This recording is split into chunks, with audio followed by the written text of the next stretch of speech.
our three panelists have arrived. And so let me just introduce myself. My name is Jeff Wiseman. I'm the endowed chair and professor in the Gray School of Applied Diplomacy.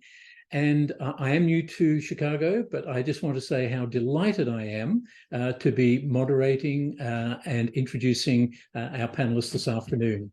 So our very first speaker is Sana Sayed. Sana is a Senior Director of Strategic Initiatives at the Inner City Muslim Action Network, IMAN, where she has led innovation, impact, and mission advancement opportunities such as Weekend Warriors, Fresh Market, and Go Green on Racine. Sana is trained as an architect, theologian, permaculturist, and community organizer, and she's worked with diverse global nonprofits in Sweden, Egypt, Yemen, Spain, Somaliland, India, Switzerland, and of course, the United States.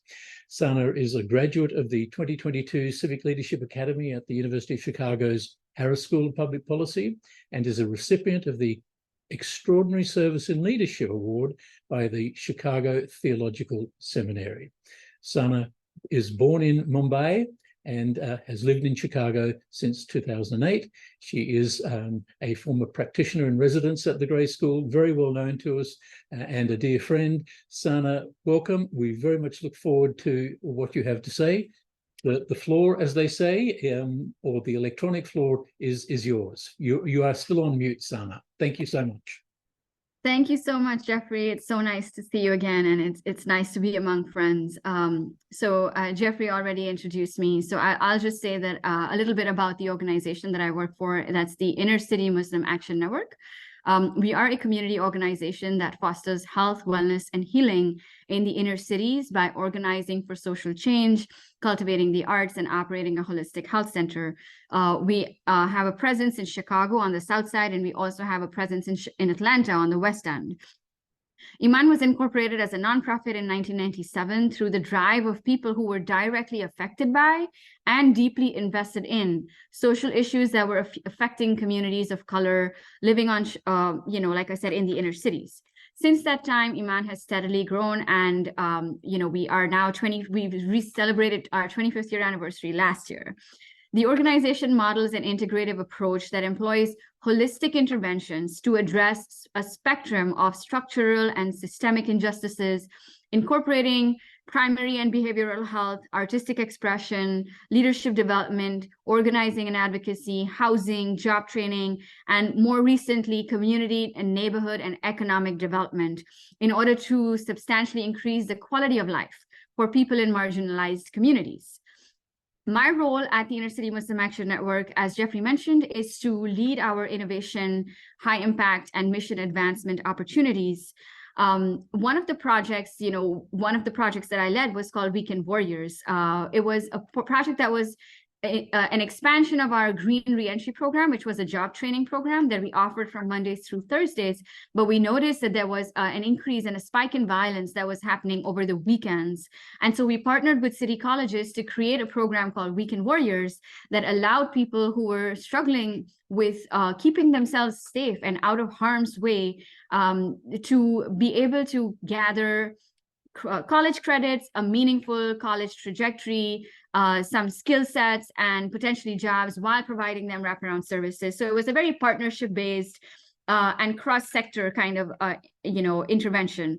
Go Green on Racine is another such intervention. It's a neighborhood revitalization effort that is focused on bridging the 31.2-year life expectancy gap between Inglewood and Streeterville. This is the largest life expectancy gap in the country, and it is right here in our city between Inglewood and Streeterville.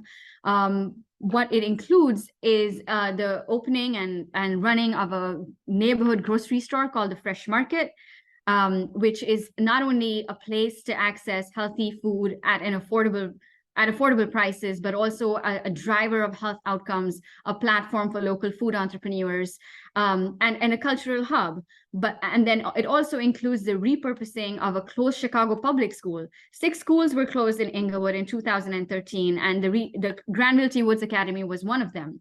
And the Regenerator is an attempt to transformatively repurpose this school while transforming it into a hub for housing, healthcare, and jobs for returning citizens and justice-involved youth who are often struggling to thrive. And the 3 factors that have been determined for them to thrive and successfully re-enter society is housing, healthcare, and jobs. And these are the 3 things that they struggle to access the most. We also have a broader housing vision to revitalize the architectural heritage and retrofit and utilize the vacant lots and the vacant units in our neighborhood, and a transit advocacy agenda to basically reopen the Racine Green Line station, which was closed in 1994 when CTA shut down 6 stations, all of which were in Black and brown neighborhoods, low-income neighborhoods, and never reopened them again. So Go Green is holistic. Like, as you can see, it addresses many facets of well-being: housing, business, workforce, amenities, public safety, transit. It refuses to see or treat issues independently or as disconnected from one another, but addresses them in a web of interconnectedness. Through this work, we have forged a path for innovation and big impact collaboration. We have cut across silos and across issue areas, across organizations and sectors. Just with Go Green, we have formally brought together 4 community organizations, worked with more than 12 government agencies across 7 issue areas, and established pro bono relationships with numerous corporations, engaged many development and construction businesses, and raised funds, more than $36 million in just one intersection, from across 20 foundations and the public sector as well, all in the service of an underserved neighborhood. What we are doing here at a hyper local level is a microcosm of what is possible at the macro level if we cut across the lines and work with each other. But the very things that were our greatest strengths also posed for us some of our greatest challenges. One was that we were a nonprofit, and we were in some ways stepping out of line or going beyond what was expected of us. I mean, people expect nonprofits to do food distribution and to, put a Band-Aid really to the issues. They don't necessarily see nonprofits as addressing the root causes of concerns or really empower them to do that. I actually don't like the word empower, so I'm going to take that back. But so really, we were going against the grain and going beyond what was expected of us. We were also challenged by virtue of the scale at which we were trying to make an impact. So it was not only to meet an immediate need, but also in revitalization of an entire neighborhood that was brought to the point that it was brought to through a long history of disinvestment and racism and redlining and segregation.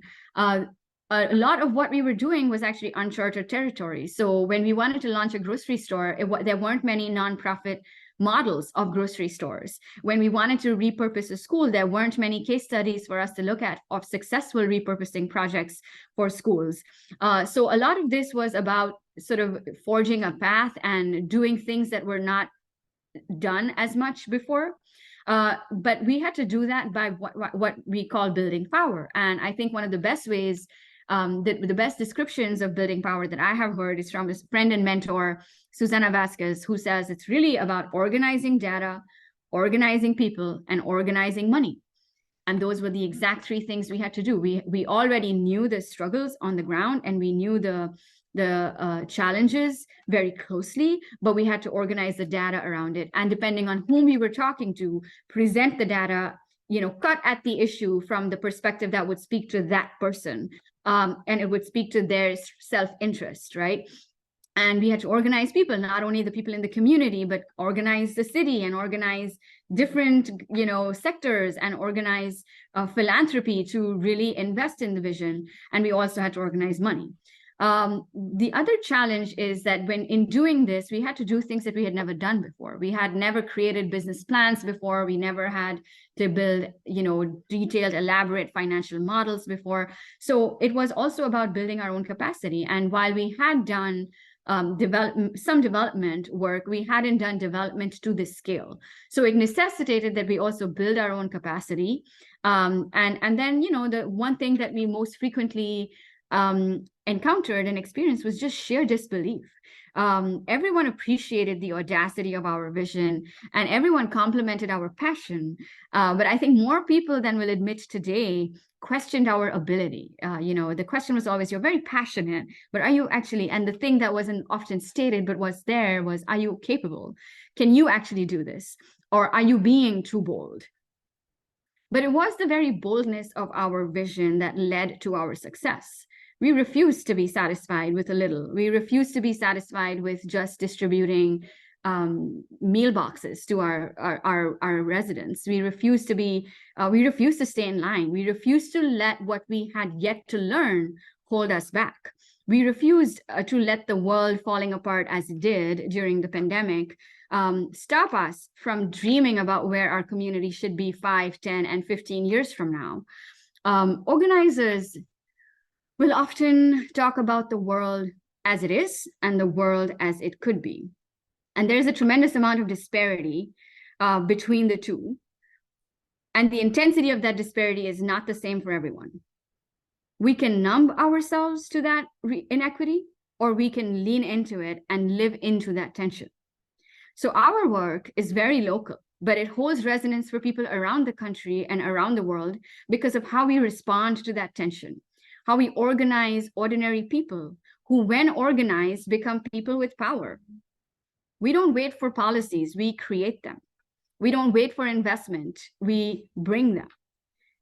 We don't wait for development, we actually develop the neighborhoods that we deserve, and we envision them ourselves, even when we've been denied for a very, very long time. So we don't rely, we work with, but don't rely on the government or the state. We rely on citizens, beginning with ourselves and our neighbors, and that inspires others. So our work also holds resonance because we believe not in unilateral power that considers only its own needs, but relational power that includes the needs and interests of others in its own agenda. Because relational power is built upon meaningful relationships and being able to see ourselves in each other's struggles, and also see how those struggles are connected, so we don't have to feel alone or suffer in isolation, but we can advocate for one another and strive for change together. It holds resonance for people beyond the immediate community because it makes love visible. Love is not just something that we limit to the private sphere. It occurs and can occur and should occur in public relationships when people come together despite their differences to move the needle on issues that are affecting the well-being of our community, without splintering into disagreements or factions, but holding our differing interests in a respectful and creative tension. As organizers, we make sure to let our public officials know about the work that we are doing and how we will be holding them accountable to the promises that they've made and to the public good. We've built political will and we have received a lot of support, but a lot more can be done. So often organizers and leaders and diplomats are devoting their lives to solving problems that have been caused by private and public sector failure. I mean, we just have to say it like that, right? We are working hard night and day to address the inequities that should never have been created in the first place. And the city and the state needs to see them as allies. It needs to believe in the vision that is emanating from the grassroots, to bolster that vision through the provision of resources and to streamline and simplify mechanisms that can aid in the accomplishment of that vision. So I'll give you an example. For the Regenerator, we had to apply for the low-income housing tax credit grant. It was very critical in bringing the school repurposing project to fruition, but it is terribly complex and it is very, very opaque, and it necessitates a lot of technical expertise. Similarly, in public construction projects, like the school project that we're working on right now, more than 40% of the construction costs are due to regulatory barriers and requirements. Zoning timelines take a very long, they're very long and stretched out. Private construction projects don't always have to deal with those things in the way that we do. And that can be a barrier too. So there are more opportunities. While we do feel seen and recognized and encouraged by the city, by the mayor's office, by the state, I think that there is more potential. Another example is public grants are often based on a reimbursement model, requiring upfront investment for nonprofits. So we got a $1.5 million award from the Neighborhood Opportunities Fund for the Fresh Market, but we didn't get that money for 3 or 4 years after we won the award. So it takes a long time. So it's essentially expecting that we would somehow generate that investment somehow on our own. And these are some of the examples, of systems and processes and behaviors that undermine our collective ability to have the kind of impact we need to have. A recent example is the announcement from the mayor's office about the city-run food retail operations, which is phenomenal. But to do that in a way that disregards the efforts of independent or community grocers would be a disservice, because we are all attempting to address the same issue. And if we don't work across and together, then we create dissonance. I think the path forward is hopeful and exciting and filled with possibility.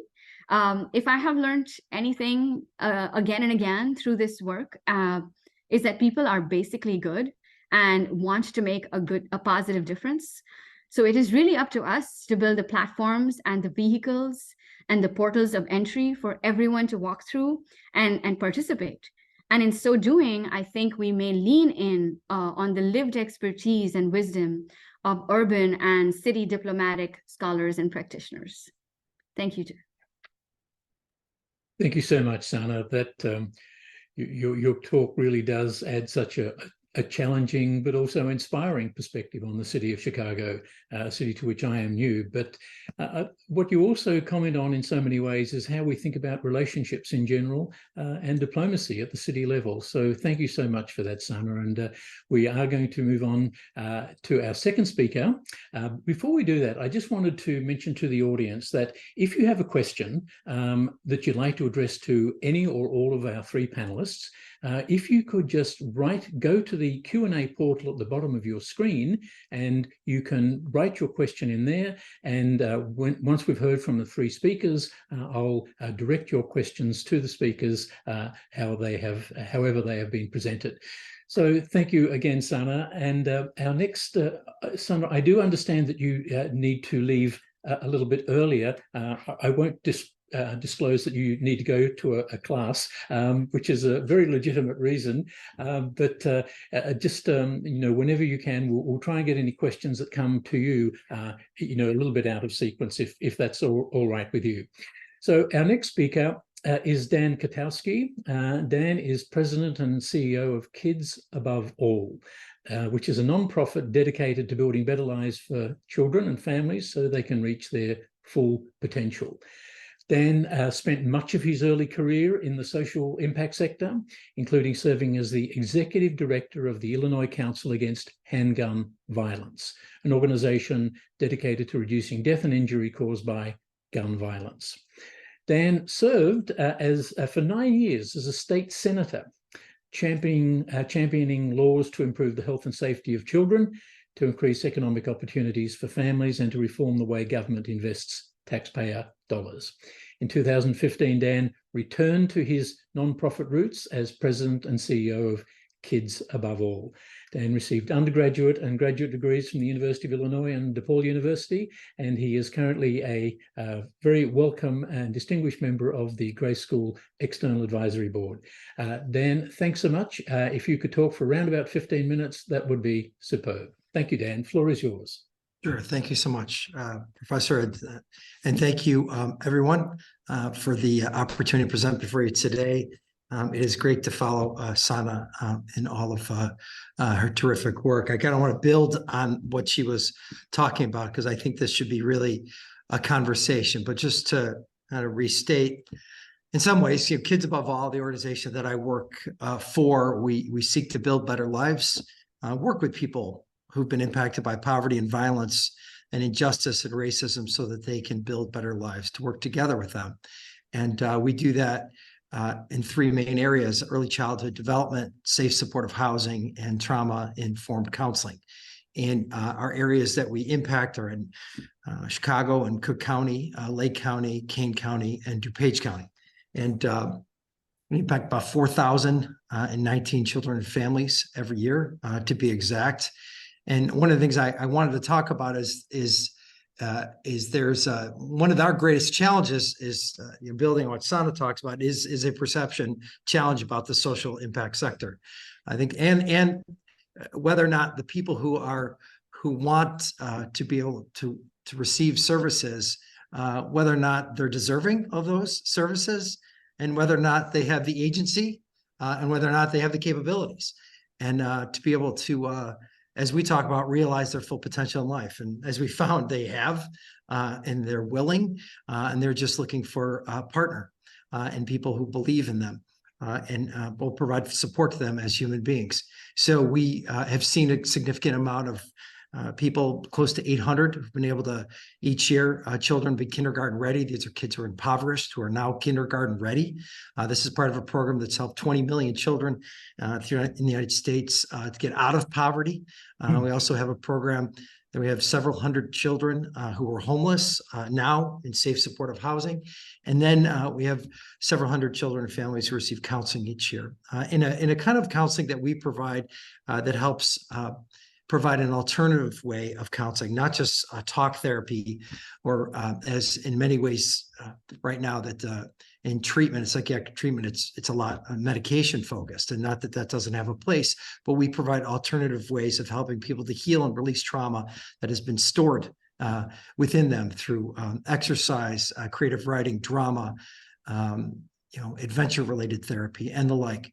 And so one of the things I wanted to talk about is how we work with the people who that we're in partnership with, who've been impacted by poverty, violence, injustice, and racism, so they can help to create a better world for themselves. And for example, we have this program where young people who have been removed from very dangerous situations, unsafe situations, we help them to make sure that they find a permanent, safe, loving, stable home to live in. And over the past several years through this program, we've helped 32 kids get adopted. And what's really key about this program is that when the question is asked to the young people, they'd never been posed that question before, but where do you want to live? And who do you want to live with? And these are teenagers. And in many cases, they're like, well, I have a great relationship with my aunt or my uncle or a coach or a teacher. It gives them a chance to have agency, and gives them a chance to be able to contribute and be able to participate in what's going on in their life. And that's an example of those type of partnerships that need to exist with people who are receiving services. So often, kind of build on Sana's point, I think there's a perception out there from people who may be providing funding and they're well-intentioned. And there's kind of this hierarchical approach to things. And they say that I have an idea for how I want to solve things. And we'll see, but we've talked to the people who are receiving the services, and we know what they want, and we know how they'll benefit. And they're like, yeah, but we just had a meeting, a strategic meeting, and this is the direction we're going in. I'll give you a perfect example of it. We have home-based daycare providers, and they're all providers. They're all home-based. They're all run by women. They're all women-run businesses. They're all Latinx. They serve several hundred children. And this is the program I talked to that's helped 20 million children in America get out of poverty. In order to qualify for that program, you need to have you need to be going to work or going to school so that your kids can get daycare. And what's been really crucial about this program is that we had put an appeal out there and said, look, if you provide funding for teaching assistants in the home, we can make sure even more kids who are living in poverty can be kindergarten ready. And more of these businesses that are run by women that are predominantly Latinx will be able to flourish and thrive and grow. And we had put that appeal out there, and people said, well, that's not necessarily what we do, and that's not what we're hearing. But we were saying, this is what we're hearing from these businesses and these business owners. So we ended up being declined, but then we kept going and going, and we ended up getting funding that's out there. And this talks about the leadership that exists. And we had funding from the federal government to provide enhanced support for what the state government is already doing. And now we have teaching assistants that are in the home, additional curriculum support, additional support for, equipment that helps facilitate, child development. And we've seen an incredible amount of growth from 26 home-based daycare providers to 40, which now we're impacting several hundred children and families. But we worked for an entire year to try and seek funding. And there was pushback that we received on that front, saying, well, that's not really what we know or what we've been hearing. And we're saying, well, we've talked to our providers, we have our coordinators, and they've bridged these gaps of communication with them, or they bridge these gaps of need, and saying this is what they need. So we persisted, and we continue to get support, thankfully, and access to funding dollars, which has led to some transformational impact and an increase in impact.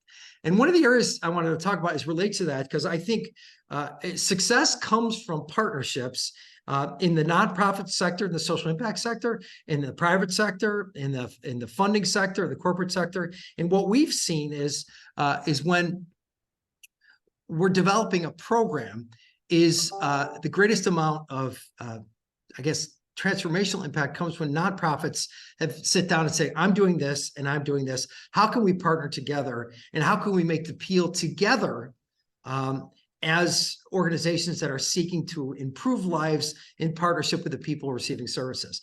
So a perfect example of this is we're working to build an early learning center in Lake County. And all of the services that we provide is doula services, home-based daycare, parent education, parent-child intervention therapy, several hundred children and families each year. In fact, it's more, that's about 1,500. And we've partnered with the school district out in Lake County.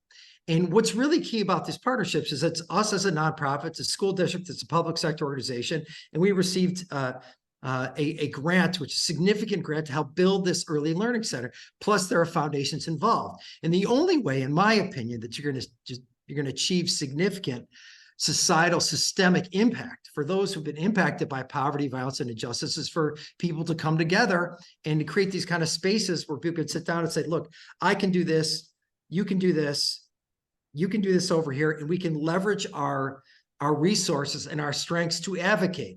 And as a consequence, what we're seeking to do is create models that are replicable, models that you can take not just here, but in other states, but also across the world. And that's really, really what's key about this. So we're going to have this early learning center where several hundred kids, from the time in which they're born to the time they go to pre-K, are going to receive the support and services they need, but we are going to be track them. Sana said something about data, which was so key. Organizing data, organizing people, organizing funding, and organizing data so that you can say, look, when you invest in kids, when you invest in families, this is what you see. And because one of the greatest perceptions that's out there is that I think people in government and I think people who sometimes have doubts about what's going to result in terms of investment in kids and families that are struggling to make ends meet, is that if you do that, they're not going to see a positive result manifested in that. And what we've seen is when you invest $1, you're going to get $9 in return, if we want to talk about money. And when you invest $1, you're going to see several hundred kids who were once in poverty who are going to be kindergarten ready. And when they're kindergarten ready, when they start school on time, they continue to flourish in an academic environment. And then they're going to be ready for high school and they're going to get jobs. But part of our greatest challenge, I think, that we face in the social impact sector is not just thinking for the moment, it's thinking for the long term. And a perfect example of this, as I will tell you, is we started this program, and there's a great nonprofit out there. It's called Cradles to Crayons, and they've been so supportive to organizations all throughout the city of Chicago. And they've provided us with key essentials for our kids and families: clothes, supplies, all that other materials that family diapers, whatever.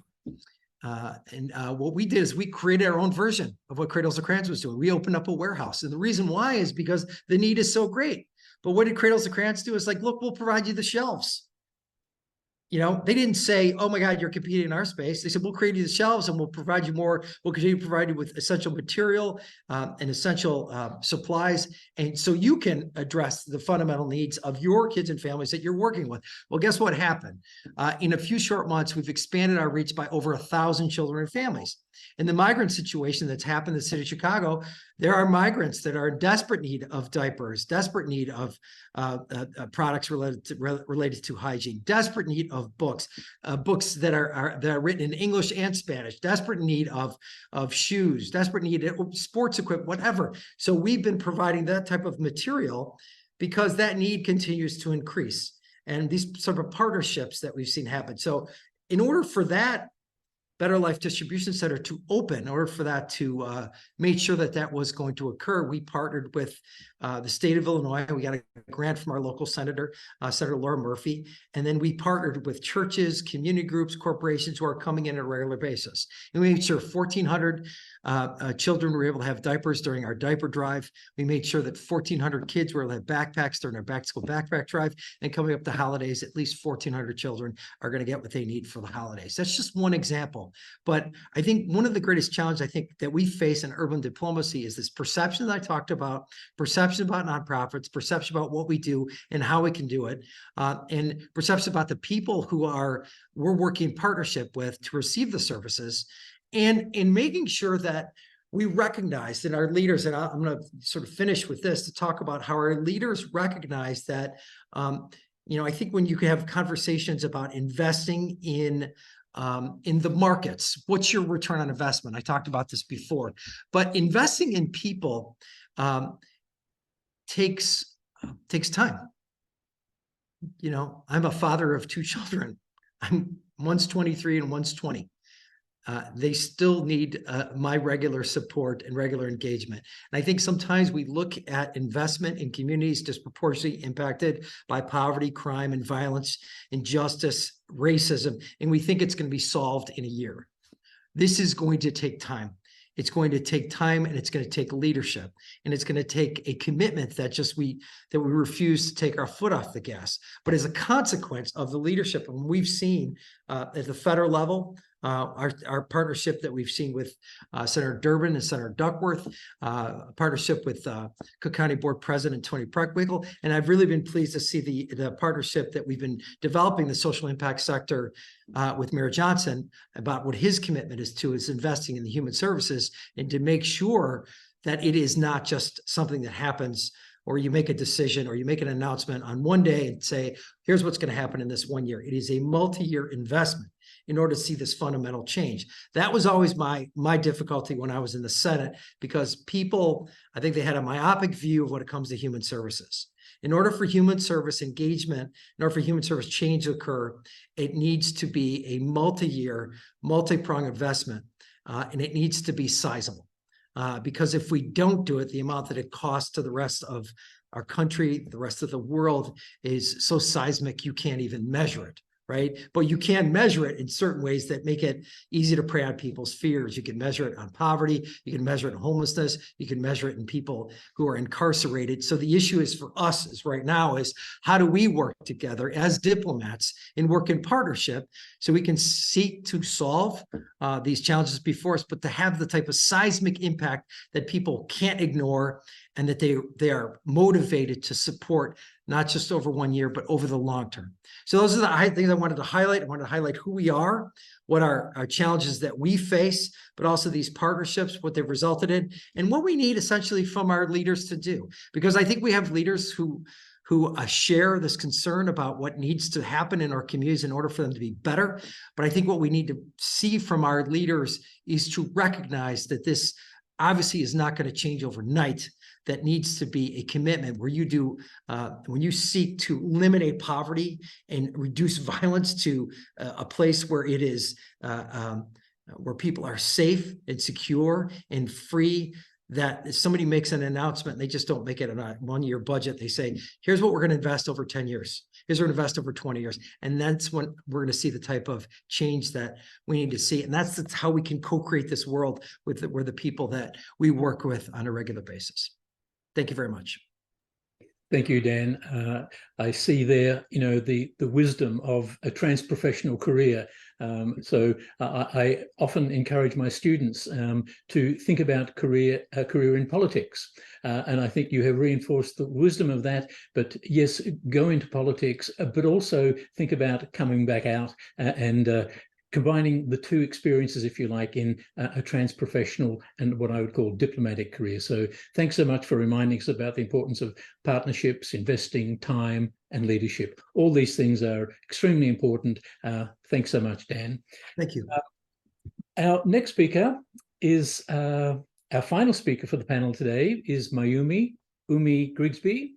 And Mayumi was born in Monrovia, Liberia. She was raised in Houston, Texas, by way of Paris, France. Umi intersperses her personal story and that of other Black women to both highlight the need for immediate action and to propose community-led solutions. Umi is bilingual in French and English. She is a graduate of Georgetown University and Northeastern University School of Law. She published her first book, Empowered Health, Reforming a Dismissive Healthcare System, in 2020, and she describes herself as an author, advocate, attorney, and best of all, joyful warrior. Umi, welcome to the conference. We're very much looking forward to what you have to say. So welcome. Thank you so much. Thank you for having me. I sometimes forget where my bio has turned up. So I am often pleasantly surprised when it comes back around. So good afternoon. Thank you for having me today. And thank you for inviting the City of Chicago to participate in this very important conversation. And it is obviously an honor to share the space with all of you, but also with Sana Syed and Dan Katowski. So I am the Chief of Policy for Chicago's Mayor, Brandon Johnson.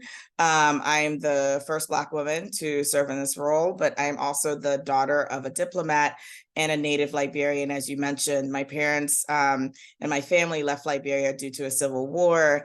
I lived in France and then Houston and now Chicago. So sometimes I do say that I have been displaced twice now, once from the civil war in Liberia and second from some not great laws around reproductive health in the state of Texas. So it's been through these experiences and my own professional background that I've been able to witness the strengths of both urban diplomacy and city diplomacy. So in 1960, Chicago Mayor Richard J. Daley signed the first Sister Cities Agreement with Warsaw, Poland. And then since then, Chicago's established official relationships with a total of 29 cities. These agreements advance our city as a global city, promote peace through mutual respect, understanding, and cooperation for the benefit of Chicago and our sister cities. So we're doing this by establishing core initiatives in the areas of cultural arts and tourism, global education, international business, and government exchange. So I share this history to demonstrate that Chicago as a local entity has really elevated its impact to a global scale. And as Chief of Policy, I've had the opportunity to advance the mayor's policy initiatives to build a better, stronger, safer Chicago. And that really happens through collaboration, which is what we refer to here in the administration as co-governance. We really think about things through three different pillars. So it's co-governance and effective governance. It's also having a class, racial, gender, intersectional lens in all that we do. And the third is really focused on data and storytelling. So this past week, a delegation from Chicago visited the border to understand how we can support international migrants as they arrive in Chicago. But beyond this immediate international crisis, our policy framework advances equity and justice that align closely with the UN's Sustainable Development Goals. So we're working on eliminating poverty and hunger. We're increasing access to healthcare through the Treatment Not Trauma Ordinance. Our task forces and councils are thinking through gender equity and so many more. There are so many more examples that I could go into. But these policies are not just meant to enhance the lives of Chicagoans, but are meant to provide other government entities a model of support, a model of what it means to govern collaboratively, and a model of what it means to center the community in all that you do. So just to give a flavor of the types of ways in which we as a city facilitate collaboration, we've also hosted international roundtables on topics like sustainability, but internally we've also had community roundtables, budget roundtables, where we establish what the priorities are for investments as we move forward in this first year of our administration. So in a report published by the Global Affairs Council, it was found that city officials broadly recognize the importance of engaging internationally, and they maintain a strong commitment to global agendas, especially as international frameworks are increasingly influential in municipal affairs. So when I talk a little bit about Chicago as a global city, I can also talk about the fact that Chicago is part of the UN Women Safe Cities. So while we're addressing the issue of how violence impacts women and girls, and through a gender equity lens, we're also a part of an international conversation about ways in which to address that. We also know from this report that a majority of people believe that most city governments have greater potential for impact on climate change mitigation and their national government counterparts do, especially when they're acting collaboratively through city networks and multilateral urban programs. So some challenges that we've already noticed is that we have a relatively small budget for global engagement, and very few cities really are trained and dedicated to city diplomacy. So in my role, I frequently have to balance what it means to be a global citizen with also being an advocate who is also rooted in the needs for everyday Chicagoans. So building bridges when resources are limited is always a challenge. And so what it really means is that there are other ways to have global influence, right? So it's not just by the resources that we have access to, but it's also thought partners. And it's also being able to collaborate with community coalitions, not just here when we're thinking about the ways in which we look at the root causes of violence, for example. It's also looking at how other community stakeholders who are impacted all over the world are approaching the same issue. So as the world is becoming more and more interconnected, it's important for us to harness the power of diplomacy and all that entails to strengthen our local and global community. And what I mean by this is we should look to pluralism as a process by which we are constantly exercising our ability to adapt and readapt. And how better to do that than to center community and to work with community in all that we do, even as we sit as government. So something that people always remind us about is that at the, our mayor is an organizer, was an organizer, remains an organizer, but that doesn't mean that as we are now in this position where we are leading city government, that we're not going to be challenged by organizers, that we're not going to have to continue to accept criticism when it's warranted, to collaborate, to find solutions in moving forward.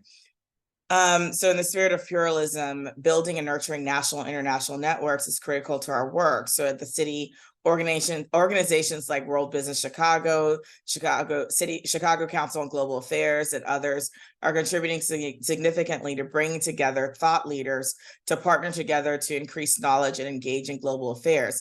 But obviously, those are not the only thought leaders that we're looking at. So we don't only want to talk to mayors across the world. We also want to talk to organizers across the world so we understand and we continue to be committed to this idea of co-governance. So in policymaking, especially in this administration, having community voices at the forefront of our work is so important. So by equipping those who are already working in international development and diplomacy with tools and resources they need to represent Chicago as a city goes a long way. If you've ever come to visit me in City Council, in City Hall, I always say, this is the people's house, and we're just renting it. And so government belongs to the people. And so we are the people who are entrusted with being able to make decisions, but we're not going to be making those decisions unilaterally. This gives us an opportunity to scale our work and dig even deeper into who is doing what. So giving you an example, the city has a fellows program that gives graduate students an opportunity to work with the city in policymaking or project management roles. So not only that, we also have this opportunity of this co-governance through our 5 advisory councils, which advise us on our new Americans and how we're welcoming new arrivals. But going further, it's not only about welcoming new arrivals, it's also about ensuring that we have this infrastructure that lives up to the promise of being a welcome city. So at the end of the day, we are a city of migrants. Not only are we a city that was founded by a Black Haitian immigrant who was married to a Native American woman, but we have examples throughout the history of Chicago of the Great Migration of immigration and the ways in which that has built Chicago as a whole. But have we ever really invested in the infrastructure in a real way so that we can not only be a welcoming city to new arrivals, but also ensure that we're fulfilling that promise to people who live in historically underserved communities? So we're going back to our fellows program. However, we have many international fellows who are interested in working local government with the intention of taking back what they've learned to their own government units, but not even thinking on a global scale. If we think on just a city scale, we have people who come in and work as mayoral fellows. They go into government at different levels, but they also go back to lead nonprofits, to lead community organizations, and to run and become elected officials by themselves. So during their time with us, they share with us the best practices from their cities of origin and energize the ways in which we approach complex issues.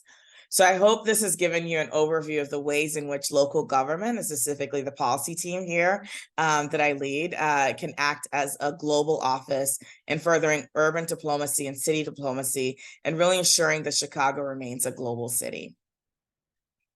Thank you. Thank you, Umi. That was really fantastic and a fabulous way to finish off three really superb talks where there are lots of interesting interconnections and themes connecting them all, from leadership and partnership and trying to connect the local with the global. All of these themes are really, really important.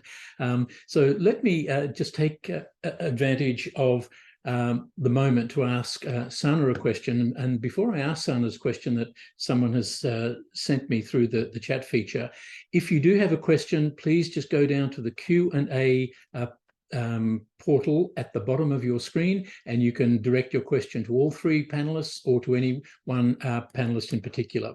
And so, Sana, I wanted to, the question that has been put to you was, thank you for your stimulating talk.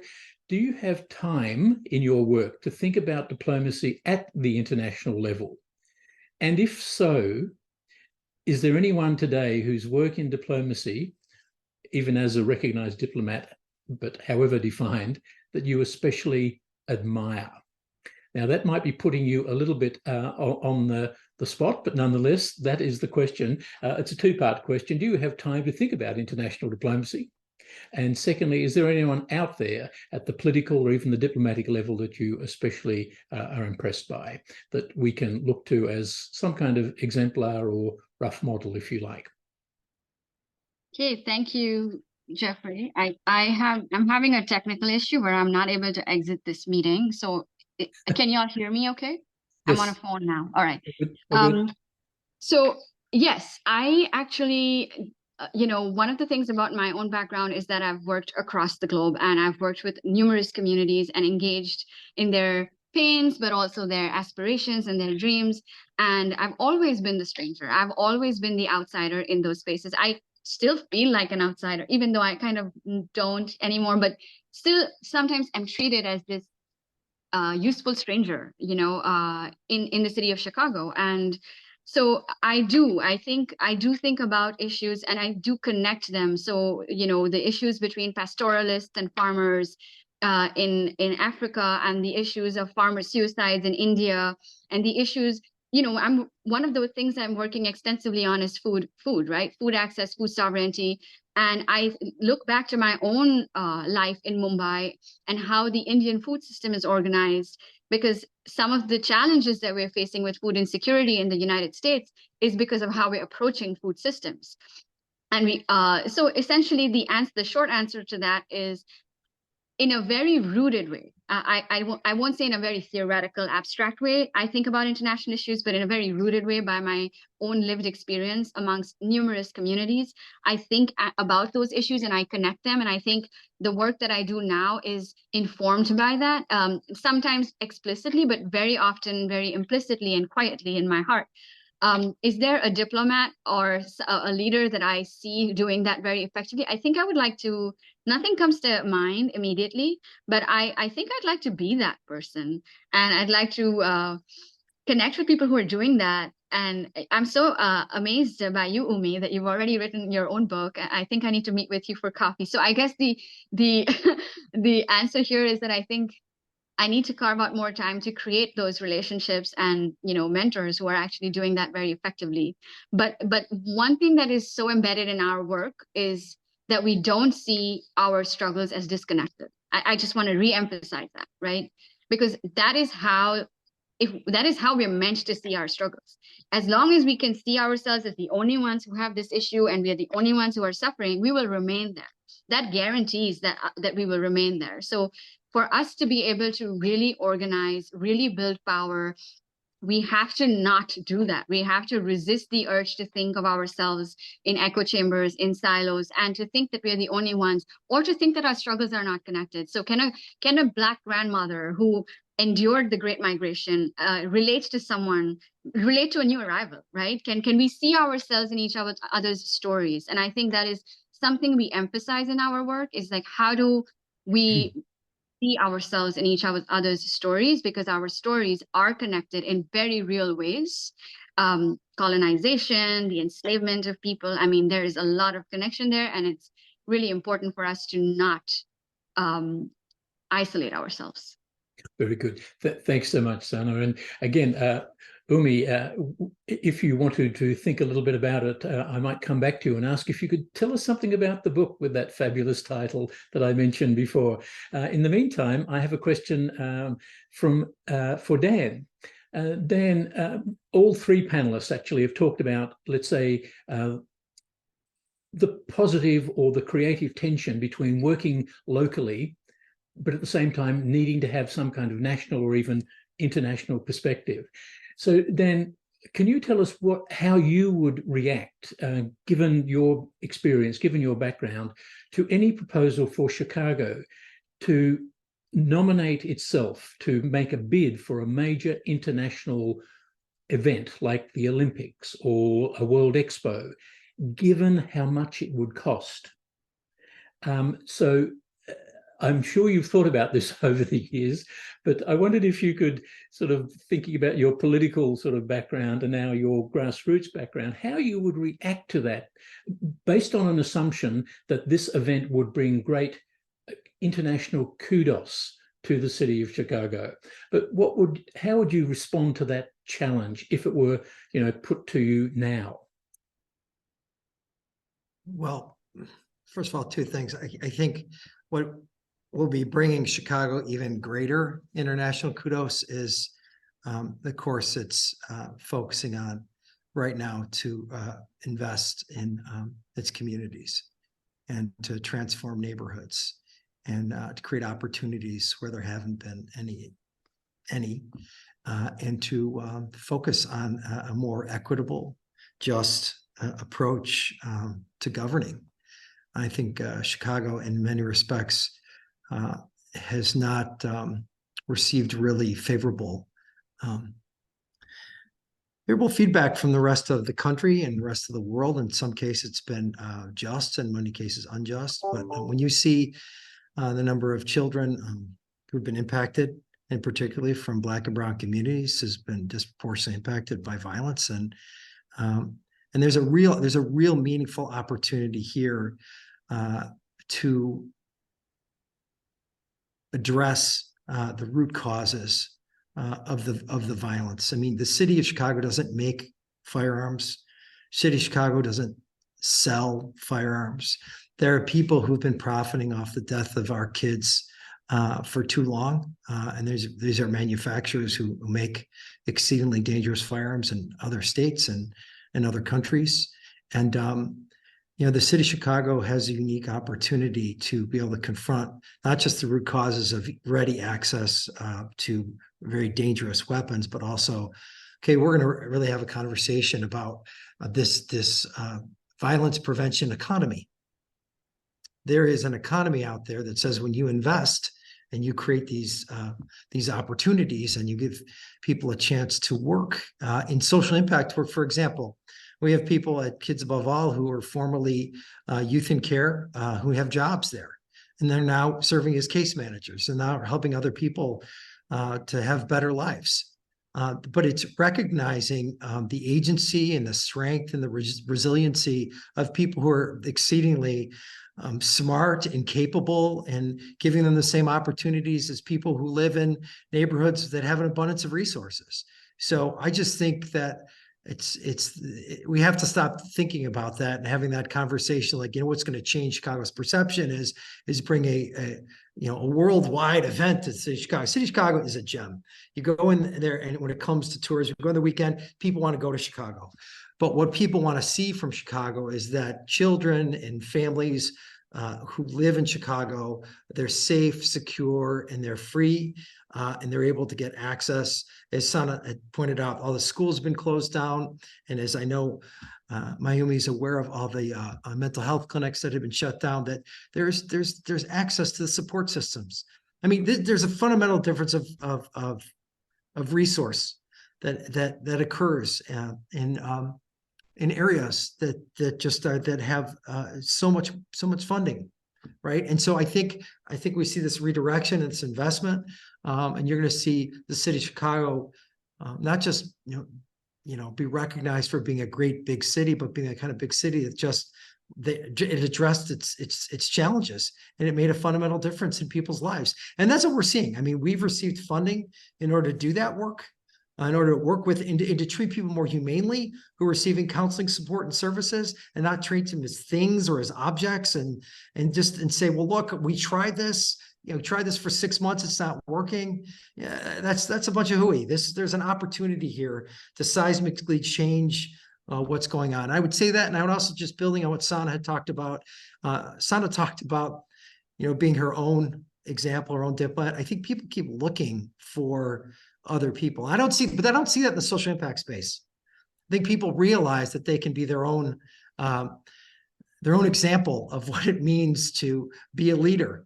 And I think that's what citizen diplomacy is all about. Be your leader, take charge, take responsibility for your lives and for creating opportunities for others who have been suffering. And that's what we need to see happen. So thanks so much for that, Dan. Really fabulous response to the question. I have another question here from one of our students, Delaney, and the question is for Umi. As a female identifying person in a key policy position in a global city, do you find incorporating feminist positions into policy creation to be a part of your daily practice? If so, why do you find that so important? Yes, and thank you so much for that question. So when I was talking earlier about our lenses, I think the reason that's really important is when we first came in as a policy team, we knew that our role for the policy team was to push the mayor's policy agenda and the mayor's policy strategy and framework collaboratively, both internally and externally in government. And so what that meant is we wanted to formulate what would be a unifying framework for everyone based on the mayor's values and express commitments before coming in to government, and then now defining what that meant in terms of governing. And so what we did first was talk about how we were going to move forward as a city. And the first thing we said we were going to do was center young people and historically underserved communities. And the next step was how are we going to do that, and what was our theory of change? And one of them was that we were going to implement and a gender, class, racial, and intersectional lens in our approach. The other one, as I mentioned earlier, was around data and storytelling. So making sure that we're informed by data, but that we were employing this lens, and that the storytelling part of it is that a lot of times I think in policy, you start up here and you talk about theory, but what does that actually mean if someone who is walking across from City Hall doesn't really understand the impact of the policies that are coming out of the policy team? Then that means that it's not effective. And one of the reasons that we're really really committed to this idea of intersectionality is that we think about things through the curb cut theory, which is, I think it's Angela Glover Blackwell that came up with this. And the background is essentially that in San Francisco, we had activists who were wheelchair users who were advocating for the ramps on sidewalks. And so due to their successful advocacy, they were able to get what's called the curb cuts on the sidewalks. And what you realize is that not only did it make it more accessible for people who used wheelchairs, but it was also more accessible for parents with young children, for travelers, for people who have, heavy bags. So when you focus in on the people who were the most immediately and negatively impacted by the policies that you're putting forth, or by the challenges that you're putting forth, then what you end up doing is addressing challenges in a way that lifts up everybody and makes life better for everybody. And so when we think about putting in a feminist position or incorporating that into our praxis, we think about people who experience intersectional forms of oppression. So when we think about, for example, addressing the root causes of violence, we always want to think about, the communities in which the communities that are impacted. So one of the things that we say is that when we're doing that, we're centering communities that are survivors. So it's survivors of violence, explicitly naming gender-based violence and their families. And so if we're centering them and finding solutions with them, then we're able to come up with solutions that not only impact their lives in a better way, but lift everybody up. And our theory of change is that if we're doing this and we're applying those lenses and we're being collaborative and we're practicing co-governance, then the solution, or what will happen, is that we will start to repair past harms. We'll start to transform government. We'll start to remove the barriers to access to ensure that we have a better, stronger, safer Chicago. Another thing I just wanted to mention, I know this is not part of the question, but I just wanted to talk about, I think Sana had mentioned our municipally owned grocery stores and the ways in which we're looking at that. So we always think about that in terms of, one, how is government stepping in to fulfill its unfulfilled promise, as I mentioned earlier, to historically underserved communities. But then in the context of food equity, we have a food equity council that is made up of local grocers of color, people who have the lived experiences of living in communities that lack access to food. So we're doing this collaboratively to ensure that their voices are at the table, because food for us is a driver of both health and wealth. So it's not just about the fact that if you lack access to healthy options, you're not able to live a healthy life, but it's also that if you have to travel out of your community in order to access food, then it contributes to further disinvestment. So that's just another example of how we're incorporating positions and lenses that are intersectional and that take into account intersectional forms of oppression. Thanks so much, Umi, for that. We are brushing up against our closing off time, but we do have some students in the audience, and of course there is a question about what can we do? And the question is, what advice can you give young people to begin a path of leadership and urban diplomacy in Chicago?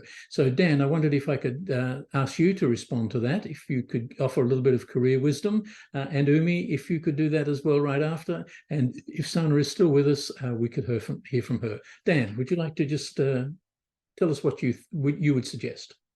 When I came right out of school, interesting enough, I studied poli-sci and college, but I ended up getting my degree in English and communication because I loved reading. I loved, I loved writing, and but I worked for the state's attorney's office, and I worked in different public sector jobs. I worked at the city of Chicago, and then I worked in the nonprofit sector. I said, if you're interested in working with people to make sure that they have a better life, that they have every chance to succeed, go in those spaces.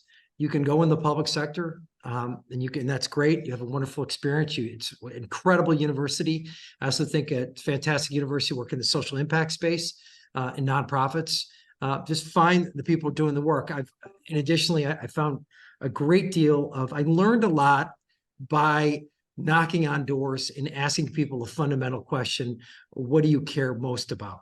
And I think working on campaigns is an incredible way of learning about what people care about and how you can be a better service to them.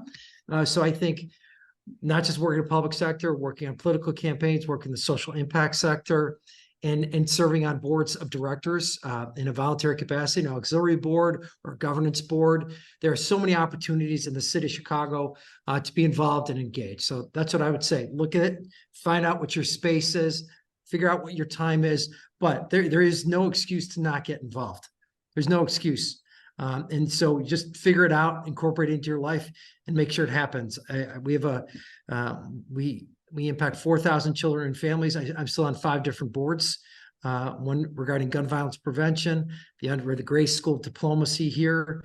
I'm also doing other related work regarding violence prevention. So I keep doing it because I keep learning and I keep figuring out ways to get engaged. Fantastic. Thanks so much, Dan. Umi.